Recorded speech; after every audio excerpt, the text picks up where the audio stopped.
വീടാണോ നിങ്ങളുടെ സ്വപ്നം? ആ വീട്, നിങ്ങളുടെ സ്വപ്ന സൗധം നിങ്ങൾക്ക് മാനിഫെസ്റ്റ് ചെയ്യാൻ കഴിയുന്ന ഒരു അടിപൊളി അഫർമേഷനാണ് ഞാനിന്ന് പറഞ്ഞുതരാൻ പോകുന്നത്.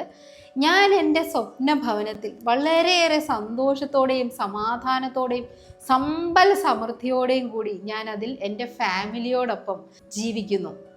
ഈ ഒരു അഫർമേഷൻ നിങ്ങൾ എല്ലാ ദിവസവും പറയുക. ഒപ്പം നിങ്ങൾ എല്ലാ ദിവസവും നിങ്ങൾ ഫീൽ ചെയ്യുക, നിങ്ങളുടെ അടുക്കളയിൽ നിൽക്കുമ്പോൾ നിങ്ങളുടെ ആ ഒരു മോഡുലാർ കിച്ചൺ ഉണ്ടല്ലോ, അതിൽ നിന്നാണ് നിങ്ങൾ പാചകം ചെയ്യുന്നത്. നിങ്ങളുടെ ബെഡ്റൂമിൽ വളരെ ഒരു ലക്ഷറി റൂമിലാണ് നിങ്ങൾ ഇന്ന് ഉറങ്ങുന്നത്. നിങ്ങളുടെ ബാത്റൂം, ഇതിൻ്റെ കംപ്ലീറ്റ് സംഭവങ്ങളും നിങ്ങളുടെ മനസ്സിൽ വിഷ്വലൈസ് ചെയ്യുക. നിങ്ങളുടെ ഇപ്പോഴത്തെ വീട്ടിൽ നിന്നുകൊണ്ട് നിങ്ങൾക്ക് അതിനെ വിഷ്വലൈസ് ചെയ്യാൻ കഴിയണം, അതിനെ ഫീൽ ചെയ്യാൻ കഴിയുന്നു എന്നുണ്ടെങ്കിൽ തീർച്ചയായിട്ടും ആ ഒരു സ്വപ്ന ഭവനം നിങ്ങൾക്ക് വളരെ ഫാസ്റ്റായിട്ട് റീച്ച് ചെയ്യാനായിട്ട് അല്ലെങ്കിൽ നേടാനായിട്ട് സാധിക്കും.